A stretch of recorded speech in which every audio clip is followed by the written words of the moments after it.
Hi, welcome to the Apologist Bookshelf. Gary Zacharias here. I've got a book by Doug Powell I wanted to share with you. He's got a MA in a Christian Apologetics from Biola. What makes Doug so interesting is he's got, of course, a love of apologetics, but he's got professional skills in graphic design and music. And so he does some amazing videos and all. In fact, Rolling Stone magazine said Powell makes music that's larger than life. And you can visit him at dougpowell.com. His book that I want to share with you is Holman Quick Source Guide to Christian Apologetics. And I know it's a mouthful, but Holman Quick Source makes several different kinds of books. This one is a guide to Christian apologetics, and it's subtitled A Clear and Complete Overview. And it covers all sorts of great chapters. I mean, this is a real thorough book. Things like, does God exist? Which God exists? That's a great question. Once you get a God, now what? Where did the New Testament come from? Is the New Testament reliable? What about the Old Testament? Do miracles happen? What about prophecy, the resurrection? Did Jesus claim to be the only way to heaven? Is he really God? How can God allow evil? So it's got some terrific points to be made. I would say the only thing about this book, it's beautiful. It's rich to look at. It's got some wonderful illustrations and pictures and wonderful things to look at. The catch is it's an odd size. It's maybe 5 inches by about 9 or 9.5, which sounds fine. But you try to open the book up, and it's really hard to keep it open. It wants to shut fast. Really slick-looking paper, great feel to the book. So don't let that discourage you, but I'm just telling you, it is a bit of an odd shape, and you have to work pretty hard to keep the pages open. I wanted to do chapter 10. Share that with you today. It's called What About Prophecy? So it's looking in the Old Testament, and he makes some good opening comments. He said, prophets are not these strange people sitting around with crystal balls trying to glimpse events not yet coming to pass. A prophet, according to the Bible, it was just somebody that spoke a message from God. So they actually spoke the very words of God. Well, sometimes this was good, but sometimes it was bad. So these, whatever they were, the message the prophet had was called a prophecy. So they didn't all talk about future events. But I wanted to share with you, because I'm going to go to that part of the chapter that I like a lot. It says, actually, there are occasions in the Bible where prophecy does take the form of some future events that are foretold, and they're given so far ahead for their fulfillment that they couldn't have been done during the lifetime of that prophet. And so that's what I wanted to focus on today. Let's take a look at some of the sample prophecies. I'm going to do maybe 3. This is just the Old Testament. If I have time, I might take a look at the New Testament for a minute. Here's the Old Testament. Let's take Ezekiel 26, 3 to 14, and verse 21. And this is Doug using an example of prophecy fulfilled there. This is dealing with a city called Tyre, Tyre. And he quotes from it. I won't do all the verses, but God says to Tyre, I'm against you. I'll raise up many nations against you. And it says, they will destroy the walls and demolish her towers. I'll scrape the soil from her and turn her into a bare rock. Now that's kind of different. She will become a place in the sea to spread nets, and her villages on the mainland will be slaughtered by the sword. Now notice they said her villages on the mainland, because there were 2 parts to Tyre, which is important to the story. God says, I will bring about the king of Babylon against Tyre.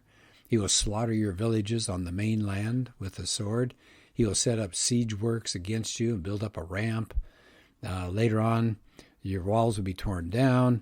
They will throw your stones, timber, and soil into the water. I think that's interesting. It says, I will turn you into a bare rock. You will be a place to spread nets. You will never be rebuilt. Okay, well, let's see what happened to Tyre then. So Ezekiel, Doug wants to set this into a time frame. So Ezekiel ministers roughly 593 BC, right after the Babylonian captivity began, continues to around 571 BC. Tyre, now, at the time of Ezekiel, as I mentioned, existed in 2 parts. One was on the coast, that'd be Lebanon today, and the other was an island about a half a mile offshore. So Nebuchadnezzar shows up. He's on a campaign to conquer the region, and it says the people of Tyre resisted Nebuchadnezzar, and that siege lasted a long time. It finally fell. And after 13 years, the soldiers came barging into the city, and most of the treasure was gone. It had been smuggled out to that island city. Well, that fall of mainland Tyre fulfilled prophecies of some of those verses that I read to you. Years and years later, something like 250 years later, 332 BC, long after Ezekiel was gone, Alexander the Great wanted to defeat the island part of Tyre. This is the part that I think is fascinating.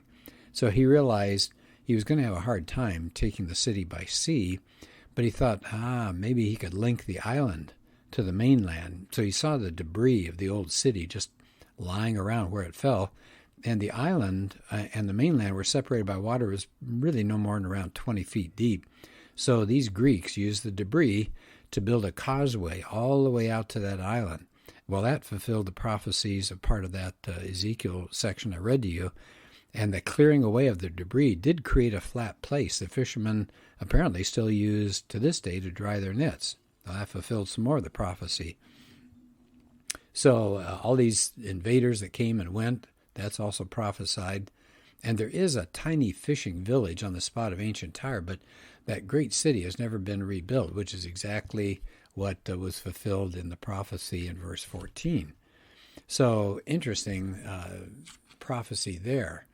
Now, it said, even if the prophecies would have been done around Alexander's time, it says the city that was prospering when Ezekiel wrote this never got rebuilt. He says he finds that to be the most fascinating of all the prophecies. Let's go to a second prophecy, the kingdom of Edom. Now, if you saw one of the Indiana Jones movies, you remember they went riding through this desert area and came across a town that looked constructed right into the walls of sandstone. Okay, well, let's see what's going on here. This is Jeremiah 49, verses 17 to 18. Edom will become a desolation. Everyone who passes by her will be horrified and scoff because of all her wounds. As when Sodom and Gomorrah were overthrown along with their neighbors, says the Lord, no one will live there. Okay, so what's going on here? Well, Edom was a kingdom that was south of the Dead Sea, and its capital was called Petra. And it used to be on a huge trade route, and just people pouring, in and out all the time. And the main entrance is through a really narrow cleft in cliffs, and that's what you saw in the Indiana Jones movie. And it says the buildings, some were hewn right into the face of the sandstone cliffs. Well, finally, the Muslims in 636 gained control of the area. Edom was already starting to decline because the Romans had been there and changed routes, and there was a huge earthquake. And by the time the Crusaders came, in their time period, around 1200s, they found Petra was pretty desolate. And in fact, it kind of got lost, and people didn't really know much about it. And it says the area is desolate and uninhabited to this day, which, of course, fulfills part of that prophecy. And Jeremiah was not the only one that prophesied.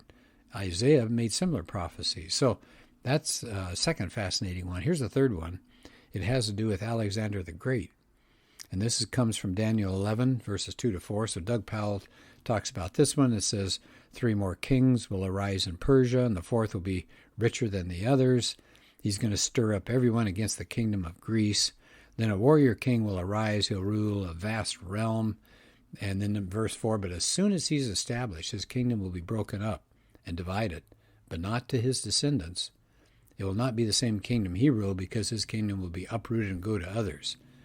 So what was Daniel talking about? Well, he was writing toward the end of the 6th century BC, about 200 years before Alexander the Great was born in 356.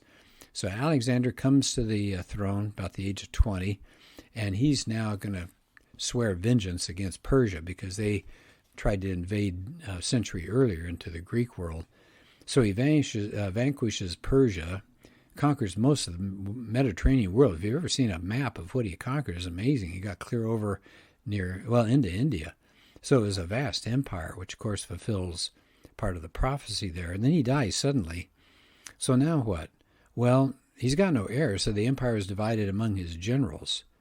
And it's exactly fulfilling part of Daniel's prophecy as well.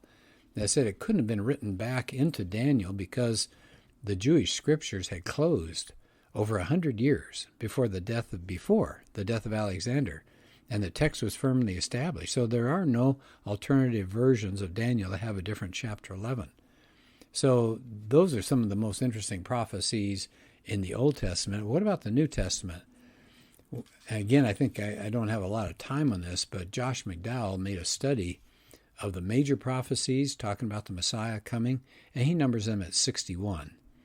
And so Messiah had to fulfill all sorts of things that the Jews would have known. So when Jesus comes along, it's not the case of people just fell for his good words.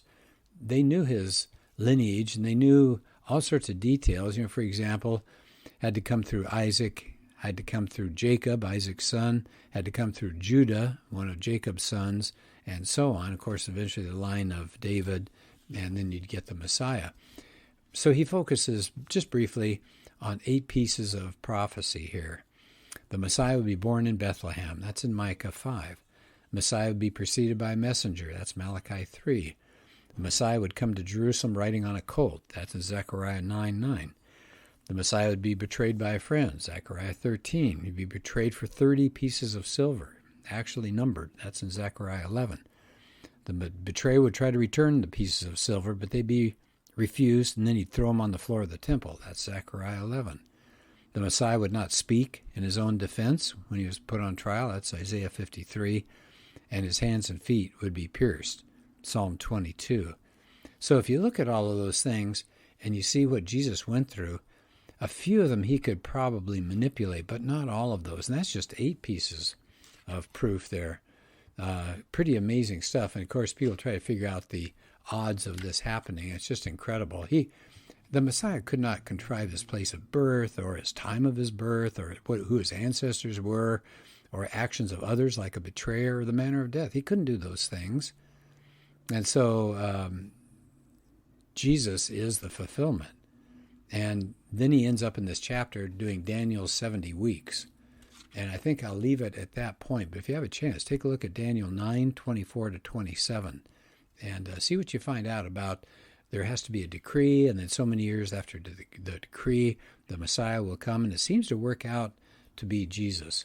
So the Old Testament has all sorts of things that seem to point to Jesus Christ. So no wonder early Jews were willing to follow this man and to die for him.